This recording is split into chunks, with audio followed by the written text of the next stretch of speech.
할렐루야. 신생아 때가 엊그제 같았는데 이렇게 커서 또 찬양을 둘이서 부르는데 너무 감동이 되고, 연습할 때 제가 봤어요. 막 눈물이 나오더라고. 왜냐면 자식보다 더 귀한 선물은 없잖아요. 그거보다 더 큰 보석은 없고. 근데 이 아이들이 이렇게 건강하게 자라서 또 찬양할 수 있는 이것은 대단한 축복입니다. 어느 성가대 합창보다 오늘 굉장히 감동적이고, 연습할 때는 아주 상당히 씩씩하게 불렀는데 아주 나름대로 그래도 또 생각이 있어서 긴장을 했나 봅니다. 감사합니다. 어떻게 또 우리 강전도사님이 또 이런 생각을 했는지 여러 가지로 감사드려요. 자, 오늘 설교 제목은 회개는 하나님을 일하시게 한다는 말씀입니다. 저번 주에도 제가 설교 시작할 때 이런 질문을 했어요. 기도는 왜 하죠? 라는 질문을 했습니다. 왜 합니까? 기도는 응답받기 위해서. 그리고 또 무엇을 응답받기 원하냐면 우리가 할 수 없는 일을 가능케 하시는 하나님을 만나기 위해서 기도합니다. 궁극적으로 이게 뭐냐면 우리 행복을 위해서 보통 기도합니다. 그렇잖아요. 그 문제가 해결이 되지 않고 뭐 경제적으로나 사람 관계나 경제적으로나 여러 가지 상황의 그 위기 문제 속에서 우리는 불행을 느끼고 힘들어요. 그래서 궁극적으로 우리 행복을 위해서 이렇게 기도를 합니다. 그런데 우리가 응답받지 못하고 오히려 징계만 받는다고 한다면 분명히 우리의 신앙은 잘못된 겁니다. 그렇죠? 잘못된 거예요. 우리가 어떻게 해야 하나님을 만날 수 있을까요? 무엇이 잘못되었을까? 전번주 제가 설교에 전번주에 에스겔서 20장 본문을 가지고 말씀드렸잖아요. 에스겔 20장 1절에서 4절까지 이렇게 보면은 유다 장로들이 하나님께 물어보려고 나옵니다. 언제 이 포로 기간이 끝나고 우리가 고국에 돌아갈 수 있겠습니까?를 묻는데 하나님께서 뭐라고 응답하시냐면 너네들이 물어보는 그 질문에 나는 대답하지 않겠다. 이렇게 말씀을 하십니다. 오히려 에스겔 선지자를 통해서 그렇게 말씀하시면서 내 삶을 두고 맹세하는데 너네들의 기도에 내가 응답하지 않을 뿐만 아니라 너희를 어떻게 하겠다고요? 국문하리라. 죄인 취급해서 너희를 문초하겠다고 이렇게 하나님께서 응답하셨습니다. 무엇이 잘못되어서 그렇게 됐을까? 이번 주는 에스겔서 22장, 24장 말씀을 계속 묵상하는 기간이었습니다. 그것에 대해서 아버지께서 아주 상세하게 22장서부터 24장까지 기록하고 있어요. 유다의 전반적인 그 만연한 죄악상과 그 타락상을 아주 상세하게 기록하고 있습니다. 그런데 그 열거하신 그 죄악상을 제가 읽고 묵상하고 있노라니 그 누구도 죄악을 행치 않는 인간은 없겠더라고요. 저도 거기에 한두 가지 아니겠습니까? 여러 가지 해당이 되더라고요. 다는 아니어도 몇 가지는 뭐죠? 다 걸려 넘어지는 죄인일 수밖에 없더라고요. 우리는 결론은 뭐죠? 성경이 말씀해 주고 있는 것이, 계속해서 말씀해 주고 있는 것이, 성경은 의인은 없나니 하나도 없어요. 우리는 다 죄인입니다. 오직 하나님만이 의로우신 분이에요. 그렇기 때문에 하나님 앞에 우리는 죄로 말미암아 심판을 당할 수밖에 없다라는 것을 증거해 주고 있는 것이 성경입니다. 그러므로 우리는 죄인이기 때문에 하나님 앞에 심판을 당할 수밖에 없는데, 그래서 22장 유다의 그 죄악상, 타락상을 상세하게 열거하고 계시면서 이래서 내가 칼로 치겠다, 이래서 내가 너희를 보응하겠다, 심판하겠다 계속 말씀하고 계시는 거예요. 이렇게 된다면 하나님의 심판을 면할 수 있는 사람은 아무도 없더라고요. 저도 강전도사도 여러분도 없어요. 그럼 어떻게 해야 이 하나님의 심판과 징계를 면하고 하나님 안에서 하늘의 영생을 구원을 얻고 또 땅에 속해 있으니까 이 땅에서도 우리가 하나님께 복을 받을 수 있겠는가를 생각하게 되었어요. 결국 그 길은 뭐죠? 예수 그리스도십니다. 하나님의 의인 예수 그리스도, 우리의 죄를 대속하기 위해서 하나님의 아들 예수 그리스도를 내어주신 그 예수 그리스도를 믿음으로 말미암아 그분 앞에 나와서 어떻게 해요? 우리 죄를 회개하는 것밖에는 우리가 하나님의 심판을 면할 길이 그것밖에는 없습니다. 그래서 말씀을 이렇게 묵상하면서 그래서 결론은 항상 예수 그리스도의 십자가의 그 대속의 은혜로 성경은 항상 끝나게 돼 있구나. 그거를 이제 깨달으면서 이번 주 설교는 그러면 무엇을 설교를 할까? 그래서 회개 한 번만 잘해도 이 심판을 면할 수가 없어요. 그러니까 누구나 다 죄인이고 의인은 하나도 없는데 결론은 하나님 앞에 회개를 해야 되는데 회개 한 번만 잘해서 하나님의 심판을 면하고 도리어 하나님의 복을 받을 수 있는 사실에 대해서 설교를 해야 되겠구나 필요를 느끼게 되었습니다. 그 필요를 느끼니까 딱 생각나는 인물이 있었어요. 누가복음 15장에 예수님께서 말씀하신 돌아온 탕자 비유입니다. 전번에 제가 설교할 때 하나님이 가장 좋아하시는 음식이 뭐냐? 돌탕이라고 그랬잖아요. 돌탕은 돌아온 탕자 약자입니다. 돌탕을 가장 좋아하세요. 우리가 기도하기 전에 반드시 먼저 알아야 하는 것이 있어요. 항상 제가 얘기하는 것이 하나님에 대해서 알아야 합니다.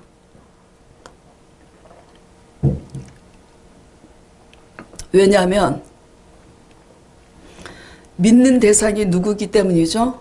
하나님이에요. 또 우리의 기도 대상이 누구이죠? 하나님이에요. 우리의 기도를 듣고 역사하시는 분이 누구예요? 하나님이에요. 그런 하나님에 대해서 우리는 알고 있어야 됩니다. 청탁하는 자가, 그쵸?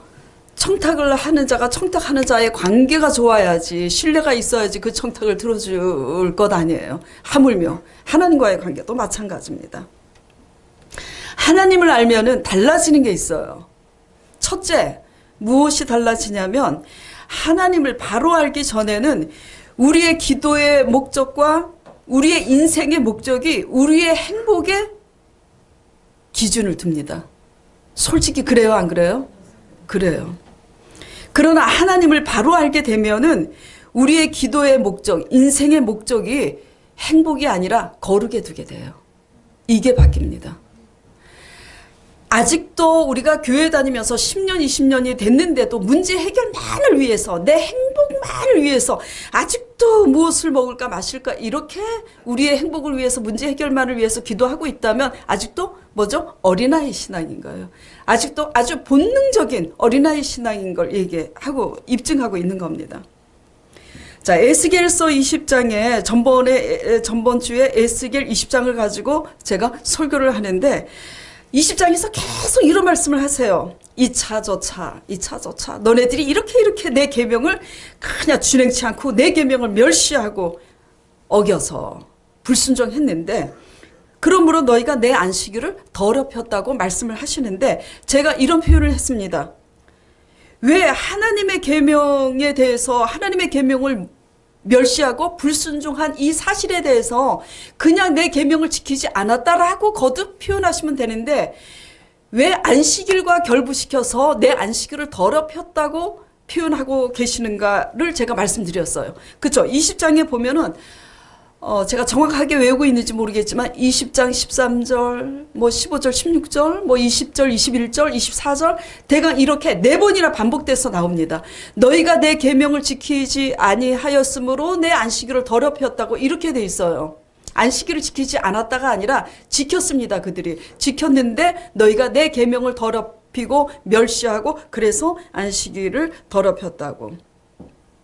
그래서 그 이유에 대해서 왜 이렇게 아버지의 계명을 지키지 않는 문제를 안식일 지키는 문제와 결부시켜서 내 안식일이라 그랬어요. 우리 안식일이 아닙니다. 하나님의 안식일을 더럽혔다고 결부시키는지에 대해서 전번 시간에 말씀드렸는데 그 해답의 말씀이 바로 에스겔서 20장 11절 12절입니다. 자, 프로젝트 말씀 보겠습니다. 자, 에스겔서 20장 11절 12절 다 같이 봉독하겠습니다. 사람이 준행하면 그로 인하여 삶을 얻을 내 율례를 주며 내 규례를 알게 하였고 또 나는 그들을 거룩하게 하는 여호와인 줄 알게 하려 하여 내가 내 안식일을 주어 그들과 나 사이에 표징을 삼았었노라. 자, 레위기 11장 45절 다시 보겠습니다. 나는 너의 하나님이 되려고 너희를 애굽 땅에서 인도하여 낸 여호와라. 내가 거룩하니 너희도 거룩할지니라. 프로젝트 계속 띄워주세요. 20장이 11절, 12절. 지금 읽은 거. 자. 11절에 보면은 사람이 준행하면 하나님의 계명을 준행할 수 있도록 하나님의 율례를 주어서 알게 하셨어요. 그러면서 지금 뭐라고 표현하고 계시냐면 12절에 그렇게 하나님의 계명을 그 율례와 계명을 알게 하심으로 나는 거룩하게 하는 여호와인 줄 계명을 주셔서 알게 하셨다고 그래요. 그렇죠? 그 계명을 하나님의 계명을 주셔서 나는 거룩한 여호와인 줄 알게 하려고 그 계명을 줬고 그리고 안식일을 지키게 하여서 그들과 나 사이에 거룩한 계명을 지키는 하나님의 백성과 하나님은 안식일을 지킴으로써 세상 사람들과 구별된 백성이라는 표징을 삼았다고 지금 그렇게 말씀하고 계셔요. 그런데 거룩하신 하나님이 세상 사람보다 더 도덕적이고 윤리적으로 거룩하게 살으라고 하나님의 계명을 주셨는데도 불구하고 그렇게 살지 못했다라는 얘기입니다.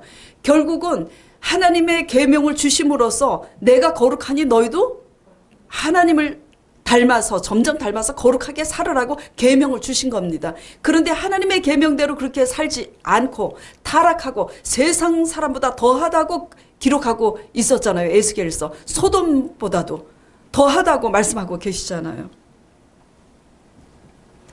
그래서 많은 사람들이 오늘 그러잖아요. 기독교가 아니라고 그렇게 얘기를 해요. 많이 그렇게 해요. 이게 우리 책임입니다. 그러니까 거룩한 삶이 없으면 우리가 지키는 안식일은 뭐죠? 더 이상 의미가 없는 겁니다. 그래서 하나님의 계명을 통해서 하나님께서 계속 말씀하고 계시는 게 뭐예요?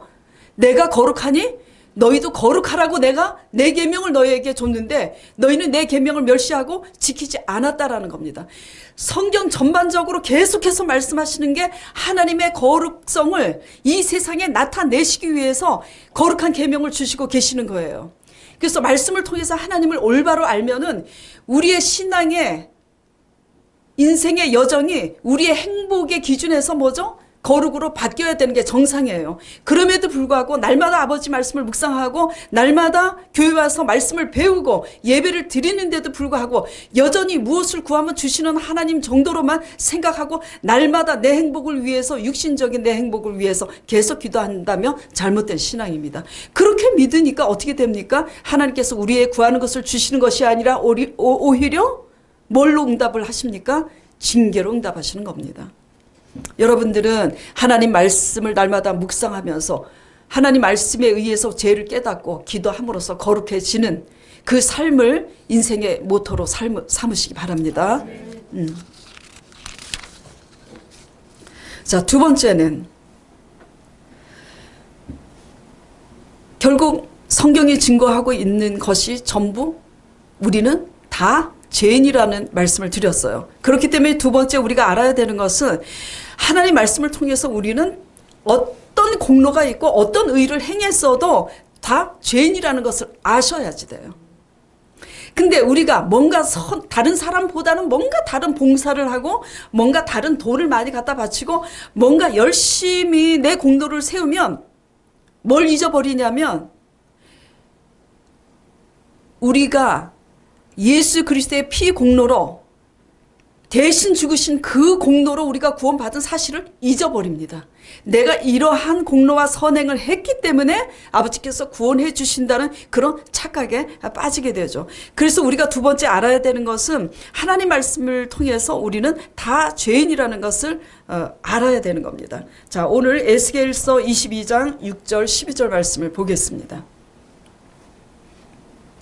6절에서 12절까지 같이 봉독해 보도록 하겠습니다. 이스라엘 모든 방백은 각기 건세대로 피를 흘리려고 내 가운데 있도다. 그들이 내 가운데서 부모를 업신여겼으며 내 가운데서 나그네를 학대하였으며 내 가운데서 고아 과부를 해하였도다. 너는 나의 성물들을 업신여겼으며 나의 안식일을 더럽혔으며 내 가운데 피를 흘리려고 이간을 붙이는 자도 있었으며 내 가운데 산 위에서 재물을 먹는 자도 있었으며 내 가운데 음란한 자도 있었으며 내 가운데 자기 아비 하체를 드러내는 자도 있었으며 내 가운데 월경하는 부정한 여인에게 구합하는 자도 있었으며 혹은 이웃의 아내와 가증한 일을 행하였으며 혹은 그 며느리를 더럽혀 음행하였으며 내 가운데 혹은 그 자매 곧 아비일 딸과 구합하였으며 내 가운데 피를 흘리려고 뇌물을 받는 자도 있었으며 내가 변점과 이식을 취하였으며 이를 탐하여 이웃에게 토색하였으며 나를 잊었도다. 나 주 여호와의 말이니라. 그 선지자들이 그들을 위하여 회를 치라고 스스로 허탄한 이상을 보며 거짓 복수를 행하며 여호와가 말하지 아니하였어도 주 여호와의 말씀이라 하였으며. 자, 그래서 제가 아주 적나라하게 죄악상을 지금 상세히 열거하고 계셔서 제가 이렇게 분류별로 이렇게 나눠서 봤어요. 무슨 말이냐면 각자 어떠한 건세와 권력을 갖고 있든지 자기 손에 힘이 있으면 그 힘을 사용을 합니다. 사용을 해요. 저도 담임 목회자니까 어떨 때 이렇게 확 야단치고 생각을 합니다. 내가 담임 목회자라는 힘 때문에 야단을 치고 있는가? 과연 우리 강전도사 자신을 위해서 야단치고 있는가? 생각해보면 제가 그냥 담임 목회자라는 것 때문에 쉽게 야단을 칠 때가 있어요. 이런 것들이 아주 사소한 거지만 우리 힘을 사용하는 겁니다. 어쨌든 각기 건세대로 피를 흘리고 교회 장로이면서 사업을 하는 사람으로서 CEO, 사장이다. 그러면은 직원들에게 횡포를 행할 수 있겠죠. 그렇죠? 그리고 또 부모를 업신여기는 거, 가난하고 소외된 사람들을 함부로 대하는 거, 그리고 어떻게 해요? 또 이간질 시키고 또 음행하는 거, 또 욕심 때문에 별일을 지나치게 받는 거, 이런 일들이 생활 가운데 이런 죄를 짓지 않는 사람 한 사람도 하나도 죄 짓지 않는 사람이 있습니까? 없어요. 없습니다. 다 하나님의 심판을 면치 못해요. 한 사람이 있더라고요. 근데 마태복음의 부자 청년이 내가 이것을 다 계명을 준수했다고. 그러니까 예수님이 뭐라고 해요? 그 부자 청년이 이 계명을 나는 다 지켰다고. 나는 간음하지 아니하였고 나는 도둑질도 하지 아니하였고 나는 이렇게 했다고 자부하니까 예수님이 그 부자 청년에 뭐라고 대답합니까? 네가 더욱더 온전하고자 할진데 네가 부자니까, 아마 청년이라 그랬어요. 부자 청년이니까 부모 유산을 많이 받은 것 같아요. 너가 부자니까 그러면은 너가 더욱더 온전하고자 할진데 너의 재물을 다 갖다가 가난한 자들을 나눠주라고 하니까 부자 청년이 어떻게 했어요? 근심하여서 갔다고 그랬습니다. 이게 무엇을 말합니까?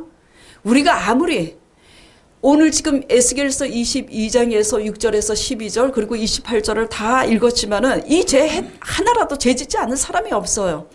근데 설사 표면적으로 그런 죄를 짓지 않았다고 할지라도 하나님께서, 예수님께서 우리에게 원하는 그 거룩은 뭡니까? 좀 더 소극적인 면에서 이런 죄를 악한 사람으로서 짓지 않는 게 아니라 적극적으로 우리가 가진 것으로 구제하고 더 나누고 적극적인 선을 행하기 원하는데 우리의 욕심을 다 내려놓고 하나님이 원하는 그 선과 의를 행할 수 있는 위인이 이 세상에 없습니다. 행위로서는 하나님 앞에 의로울 수 있는 사람이 단 한 사람도 없고 우리의 선한 행위로 하나님 앞에 영생을 얻을 자는 아무도 없다라는 것을 예수님께서 말씀해 주고 있는 겁니다. 그래서 우리가 깨달아야 되는 것은 성경을 통해서 오직 의는 하나님 한 분밖에는 없으시고 우리가 설사 의롭다고 해도 그 선으로 영생을 얻을 수 없다는 사실과 함께 우리는 다 죄인이라는 이 사실을 뭐죠? 깨달아야지 돼요. 이 사실을 깨달으면 어떻게 삶이 바뀌냐면은 날마다 하나님의 말씀을 묵상하면서 회개함으로써 점진적인 우리가 변화를 받기 위해서 경건의 훈련에 힘쓰는 자가 되는 거예요. 인생의 목적이 뭐죠? 달라지는 거예요. 행복하기 위해서 기도했던 그 인생의 목적이 그저 문제를 해결받고 응답받기 위해서 하나님께 기도했던 우리의 신앙의 자세가 뭐죠? 바뀌는 겁니다. 어떻게 바뀌어요? 주여, 내가 이 문제를 감사로 끌어안고 수용할 수 있는 사람이 되게 해달라고 우리가 거룩에 중점을 두게 되는 겁니다. 이렇게 바뀔 때 하나님은 어떻게 하신다고 말씀하셨어요? 성경에 너희가 하나님의 나라와 의를 먼저 구하면 이 모든 것을 더하여 준다고.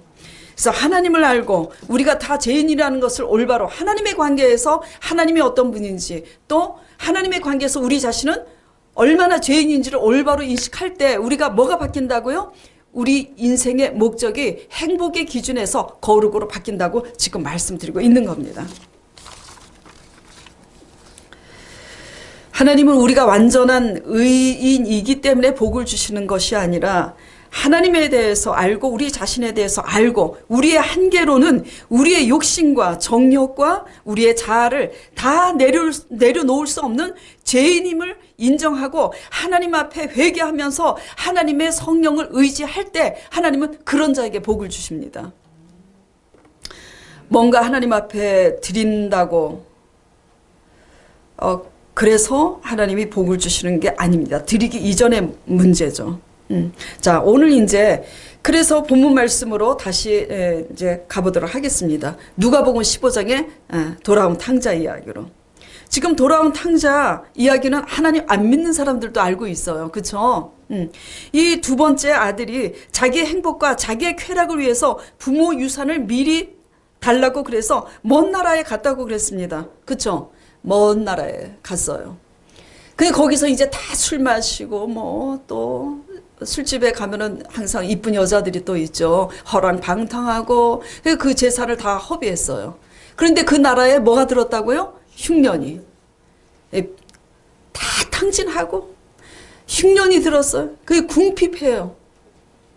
너무너무 궁핍한 속에서 그가 이제 뭘로 살려고 하냐면 16절에 가축이 먹는 지엽 열매는 콩나무라고 그러더라고요. 주석에 보니까.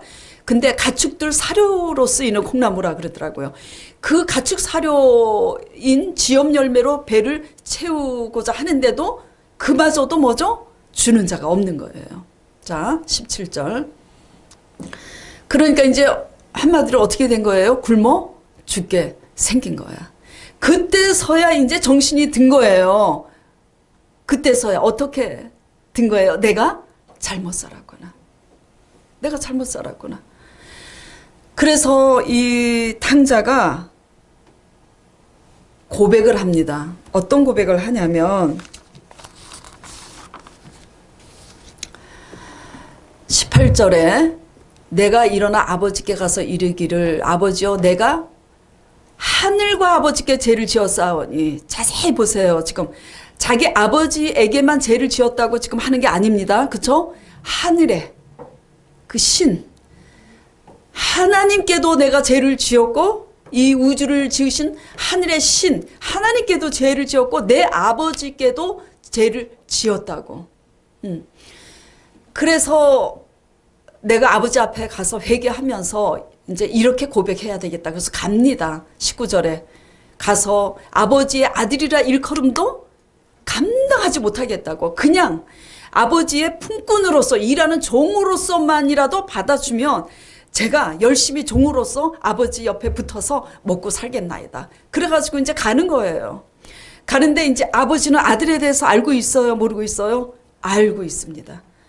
요 녀석이 1년, 2년 이렇게 지내서 얼마를 갖고 나가서 얼마를 한 달에 대강 쓰고 어느 정도 되면 다 탕진하고 이때쯤 아마 올 것이다. 벌써 다 알고 있어요. 그래서 이제나 저제나 우리 아들이 올 때가 됐는데 하고 맨 쳐다봅니다.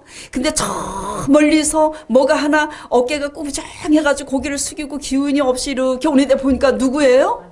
내 아들인 거예요. 자기 자식은 남대문 시장에 가도 자기 자식은 뒤통수만 봐도 압니다. 막 수많은 사람들 사이에 있어도 보는 거예요. 근데 아버지가 그냥 달려가서 부둥켜 아는 거예요. 20절에 아직도 상거가 먼데 거리가 먼데 아버지가 불쌍히 여겨서 가서 확 끌어안고 목을 끌어안고 입을 맞추는 거예요. 쫓겨날 줄 알았는데 그래서 용서해달라고 빌고 품꾼으로서만 써달라고 그렇게 작정하고 왔는데 아버지가 이렇게 끌어안으니까 여러분들 그렇게 하나요? 그죠? 내 재산 축냈다고 이놈의 새끼 다시는 들어오지 말라고 하지. 저는 그럽니다. 여러분들은 안 그런지 몰라도. 근데 그렇게 입을 맞추니 아들이 뭐라고 고백합니까? 마음 먹은 대로 그렇게 고백합니다. 21절에 내가 아버지여 내가 하늘에 죄를 짓고 아버지께도 죄를 지었으니 아버지 아들이라 일컬음을 감당치 못하겠나이다. 이게 지금 뭡니까? 이게 인생의 목적이 그 탕자는 인생의 목적이 돌아오기 전까지는 사람이 돼서 돌아오기 전까지는 인생의 목적이 뭐에 있었어요? 오직 자기의 행복과 자기 쾌락에만 있었던 겁니다. 철이 없어요. 그래도 아버지는 뭐 다 경험해봐야 아니까. 그래 다 그 끝은 비참한 거예요. 그래서 그 비참한 끝에 깨닫고 돌아와서 회개해. 뭐라고 회개하냐면 진심으로 회개해서 한 거는 아무것도 없어요. 내가 하늘에 죄를 지었고 아버지께 죄를 지었으니 아버지의 아들이라 일컬음도 감당치 못하겠으니 품꾼으로만 써달라고 그 한마디밖에 한 게 없어요. 이게 뭐냐면 그런데 하나님이래. 그런데 이 아버지께서 어떻게 합니까? 뭐 뭘 잘못했어 뭐 어쨌고 저쨌고 야단치지 않고 뭐라 그래요? 종들에게 뭘 지시합니까? 가장 좋은 옷을 갖고 와라. 비단 옷을 입힙니다. 손에 가락지를 끼우고 새 신발을 신기고 가장 살찌고 기름진 송아지를 먼저 잡아다가 잔치를 합니다. 잔치를 해요. 이게 뭐냐면 우리의 인생의 목적이 이기적인 목적, 나만의 행복을 위해서, 나만의 쾌락을 위해서 살았던 우리가 이제 그 끝에서 실패를 통해서 깨닫고 사람이 돼서 아버지 앞에 이런 고백을 할 때 뭐가 바뀌냐면 인생의 기준과 목적이 사람으로 바뀌는 겁니다. 그렇죠? 이타적인 삶으로 바뀌는 거예요. 그러면서 거룩한 고백을 지금 하고 있지 않습니까? 거룩한 고백을 하니까 아버지께서 소도 잡고 옷도 주고 다 줘요. 그러니까 뭐냐면 그것만 좋겠습니까? 그것만 좋겠어요? 아버지의 재산 다 탕진할 거 알고 그 아버지가 일부분만 줬겠지 다 줬겠어요? 아버지가? 그 재산도 주고 집도 주고 그 아버지가 줬을 거 아니에요. 한 게 뭐밖에 없습니까? 회개한 거밖에 없어요. 회개한 게. 제가 날마다 설교할 때마다 여러분에게 말씀드리는 게 뭐죠? 일은 누가 한다고요? 하나님이. 우리의 할 일은 오직 믿고 순종하는 것밖에 없고 우리의 일은 회개하는 것밖에 없습니다. 그 회개 하나만 제대로 한 것뿐인데 지금 팔자가 고쳐진 거예요. 고쳐진 거예요. 이것을 누가 지금 돌아온 탕자 비유를 누가 비유로 말씀하고 계시냐면 예수님께서 실제로 오셨을 때 이 돌아온 탕자 비유를 말씀하고 계신 거예요. 이 비유에서 교훈하고 있는 바는 바로 오늘 제가 드리고자 하는 설교 주제입니다. 회개하면 하나님이 일하시게 하는 거예요. 우리는 우리의 공로로서 우리의 어떤 열심으로서 자꾸 하나님을 움직이게 하고 일하게 하려고 하나님에 대해서 잘 몰랐을 때는 그렇게 하지 않습니까? 내가 이렇게 봉사를 하고 내가 이렇게 하나님 앞에 드렸는데 왜 하나님은 내 기도에 응답이 없지? 여러분 그렇게 하시지 않았어요? 그런 생각 가졌었잖아요. 그런데 그게 아닌 겁니다. 하나님이 원하시는 것은 어떤 일보다도 우리의 마음이에요. 하나님의 진리 앞에서 우리가 얼마나 죄인인지를 깨닫고 우리 마음을 깨트리는 그 제사를 원하시는 거예요. 그래서 진실된 회개를 할 때 하나님께서 뭘 줍니까? 먹을 거, 입을 거, 집도 주고 축복해 주시는 겁니다. 자, 오늘 이제 이렇게 해서 설교가 끝이 났는데, 오늘 이제 주인공이 아프신지 못 나오셨어요. 한 번도 안 빠지고 수요 예배도 나오시는 아버님인데, 저희 교회 새신자 아버님이 계시잖아요. 미국에서 아드님이 나오셨답니다. 오시는데 집을 모르니까 집에서 좀 대기하고. 자, 그 아버님에 대한 이제 제가 오늘 간증을 드리고자 합니다. 보증을 잘못 쓰셔서 100억이 넘는 빌딩이 하루아침에 넘어갔어요. 보증을 쓸 때 그렇게 되리라고는 전혀 의심치 않고 보증을 쓴 겁니다. 그 100억이 넘는 빌딩을 다 잃어버리게 된 아버님께서 이제 그 당시 연세가 있으신 거예요. 지금 77이세요. 그 당시가 한 70세 정도 되셨을 텐데, 연세가 있으신데 지금 이런 상황이 생겼으니까 일자리도 뭐죠? 구할 수가 없는 겁니다. 그래서 아주 절대절망인 상황 속에서 겨우 구한 것은 동사무소 공공근로 일자리예요. 그것도 매일 하시는 게 아니라 하루 걸러서. 그래서 겨우 한 달에 20만 원씩 이렇게 받고. 그러니까 공공근로 일자리를 하시면서 아버님께서 사시는 그 순회동에 휴지를 주우시고 청소하시는 일로 그렇게 수입원을 삼고 있으시는데, 보증금 500에 월세 50을 내야 하는 실정으로 볼 때 살아갈 소망이 있습니까? 소망이 없어요. 워낙 위기 상황이라 아버님께서는 날마다 자살을 생각하면서 자살을 해야 되겠구나, 여러 번 저한테 고백을 하신 겁니다. 정말 자살하려고 여러 번 그렇게 생각하고 자살하려고 할 즈음에 제가 그 조용수 자매를 통해서 저 아버님 우리 교회로 모시고 오라고 그랬어요. 모시고 이제 왔는데, 이 교회를 나오게 됐다고. 그 즈음에 자살하려고 그렇게 할 때 교회를 나오게 됐다고. 그러니까 아버님의 소원은, 대화를 해보니까 뭐죠?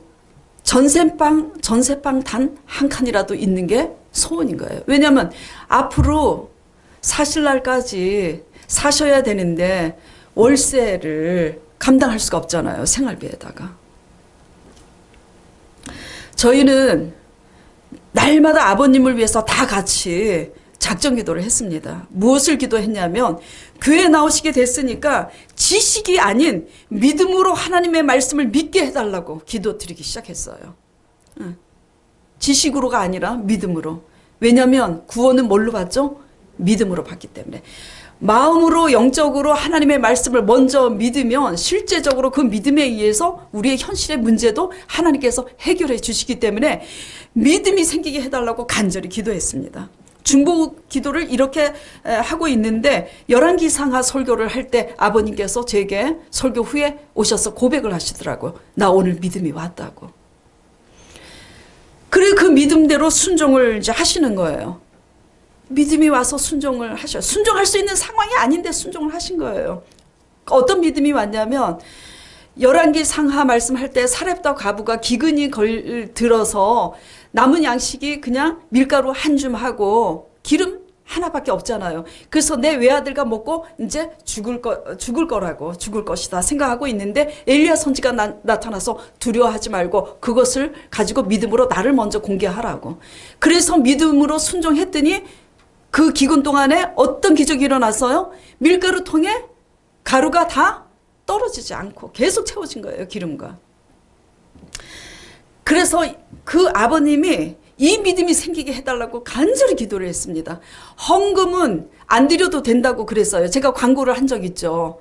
은혜는 그냥 하나님의 은혜는 싹수로 받는 게 아니고 은혜로 받는 거니까 헌금 눈치 보지 마시고 잘 말씀 듣고 은혜 받기 바란다고. 그리고 뒤에서는 어떻게 기도했냐면 헌금 드리게 기도를 했어요. 헌금을 내라 그러는 건지 말라 그러는지 지금 헷갈리세요? 헌금을 어떻게 드리느냐가 이제 문제인 거죠. 그래서 뒤에서 헌금을 내게 해달라고 작정기도 했어요. 왜냐하면 유럽 길거리에 이렇게 텔레비에 보면은 우리나라 문화는 그렇지가 않은데 막 기타를 연주를 잘하고 노래를 잘해도 그 모자에 돈을 넣어주잖아요. 그 감동이 되면. 그쵸? 뭐든지 사람이 영화를 보든 뭐를 하든 감동이 되면 돈을 내는데 돈을 내고 보잖아요. 하물며 하나님의 말씀의 은혜를 돈 주고 영생을 살 수는 없지만 은혜를 받으면 뭐죠? 물질을 드리게 돼 있습니다. 그래서 아버님을 위해서 헌금 신경 쓰지 말고 눈치 보지 말라고 그렇게 광고해놓고 뒤에서는 기도를 했어요. 하나님 말씀을 진짜 은혜로 받으면 저절로 믿음으로 헌금을 드리게 돼 있으니까 아버님이 믿음으로 헌금 드릴 수 있도록 해달라고. 왜냐하면 그것만이 뭐죠? 없기 때문에 못 드리는데 없기 때문에 믿음으로 드릴 수 있을 때 하나님께서는 축복하시는 거예요. 정말 그래서 기도를 했습니다. 간절히. 주여, 아버님이 은혜를 받아서 없기 때문에 믿음으로 드려야 되는구나. 이 믿음을 가지고 헌금 드리게 해달라고 기도했는데 저한테 고백을 하시더라고요. 믿음이 왔다고. 없기 때문에 믿음으로 헌금을 드릴 때 하나님이 역사하신다는 믿음이 왔다고 그러는 거예요. 그래 드리시라고. 자, 그러니까 두 번째 이제 작전 기도를 뭘 했겠습니까? 아버님이 믿음으로 드리면서 이렇게 하고 있으니까 하나님께서 사렙다 가부가 믿음으로 순종했을 때 그렇게 양식이 기근이 끝날 때까지 떨어지지 아니한 것 같이 아버님에게 축복해달라고 작전 기도를 했어요. 아버님의 소원은 전세방이니까 전세방을 얻게 해달라고 기도를 했습니다. 그랬더니 어떤 기적이 일어났는지 알고 계시죠? 갑자기 주공에서 사모님한테 주택 전세자금 대출 8천만 원을 받고 전세를 얻으라고 공문이 왔답니다. 안 놀래시네. 안 놀래셔. 지금 액수가 중요한 게 아니에요. 내가 몇 억을 벌어서 살고 있어도 내 힘으로 하나님을 의지하지 않고 내 힘으로 사는 거 하고 위기 상황에 하나님 앞에 믿음으로 하나님이 일하셔서 얻은 거하고는 상황이 지금 다른 겁니다. 액수의 문제가 아니에요. 놀라셔야지 됩니다. 예.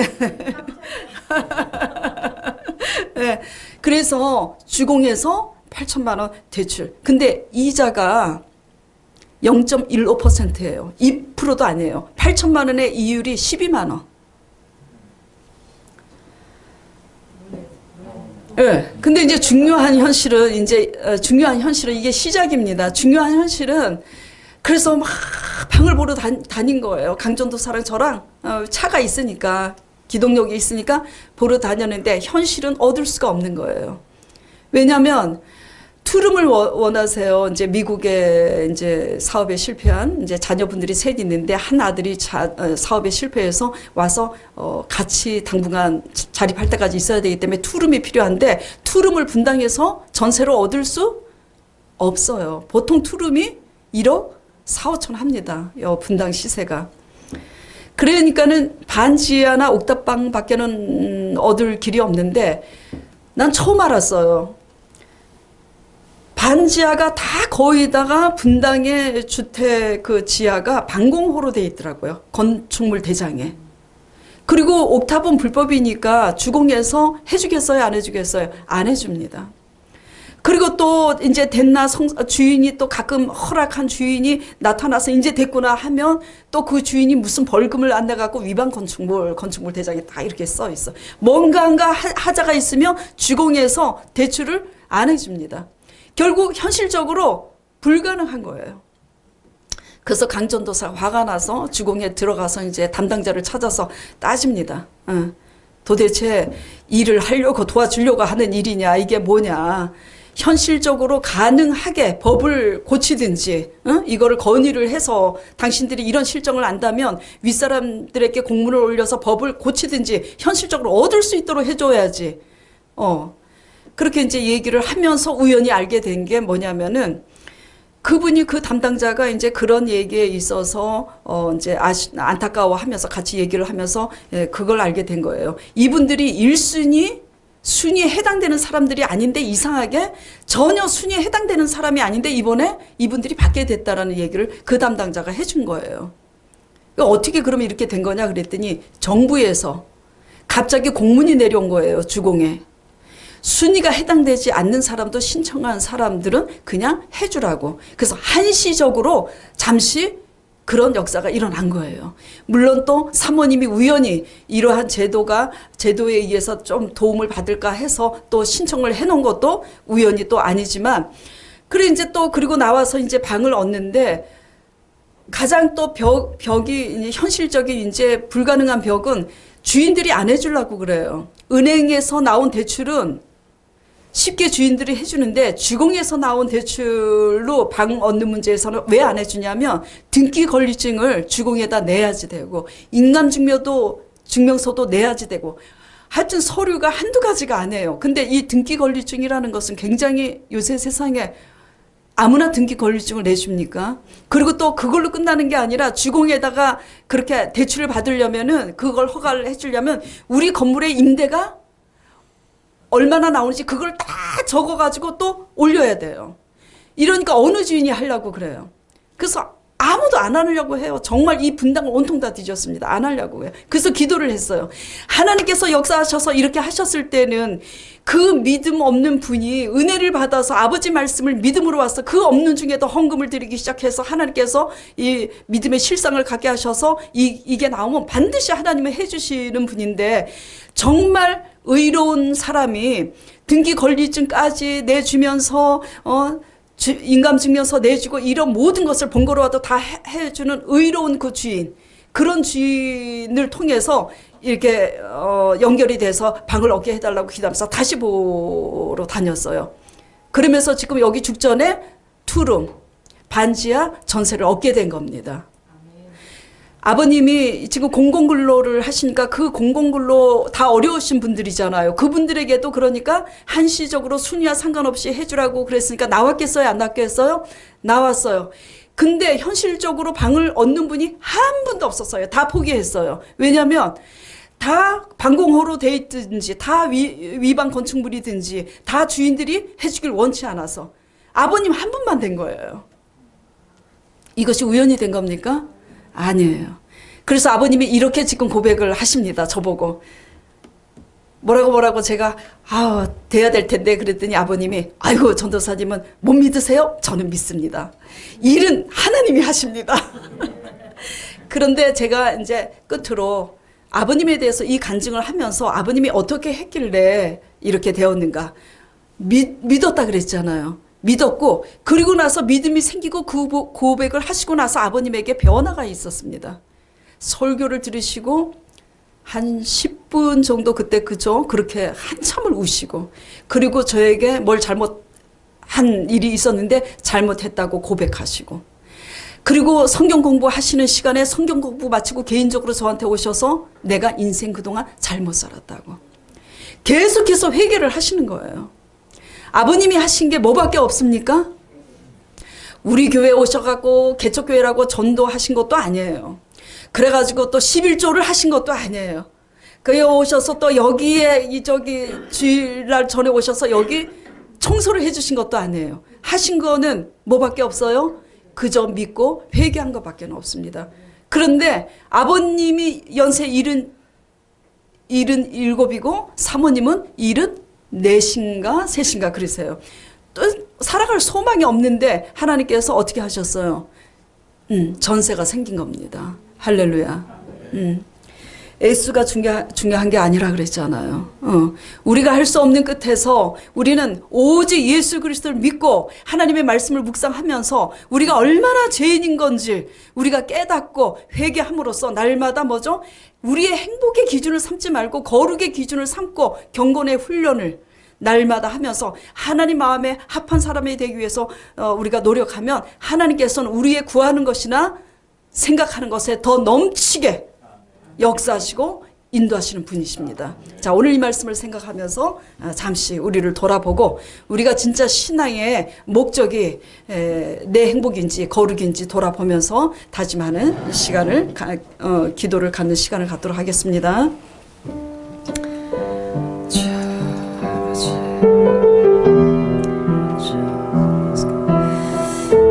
하나님 아버지, 내가 곧 길이요 내가 곧 길이요 진리요 생명이라고 하신 그 말씀의 약속대로 오직 예수 그리스도 믿고 회개하니 회개하는 자에게 아버지께서 우리의 삶을 어떻게 대신 살아주시는지 만나주심을 감사드립니다. 오늘 이 말씀을 통해서 정말 돌아온 탕자도 아무것도 한 일이 없습니다. 회개밖에는 아버지 한 것이 없습니다. 우리가 무엇을 하려고 우리의 공로와 의를 가지고 하나님께 나아가는 것이 아니라 오직 믿음과 순종, 오직 회개만으로 마음을 우리의 자아를 내려놓고 마음을 다해서 신령과 진정으로 하나님 앞에 회개하고 순종함으로써 나아가게 하여 주시옵소서. 이러한 삶으로써 하나님의 관계가 올바른 관계가 되었을 때 우리의 구하는 모든 문제, 위기, 절망 이런 모든 문제에서 우리를 구원해 주실 줄 믿습니다. 아버지께서 이 성령 충만한 은혜 속에서 갑절의 영광과 땅에 기름진 것으로 아버지 이들이 모두 경험할 수 있도록 축복하여 주시옵소서. 감사드리며 예수 그리스도 이름으로 기도드렸사옵나이다. 아멘.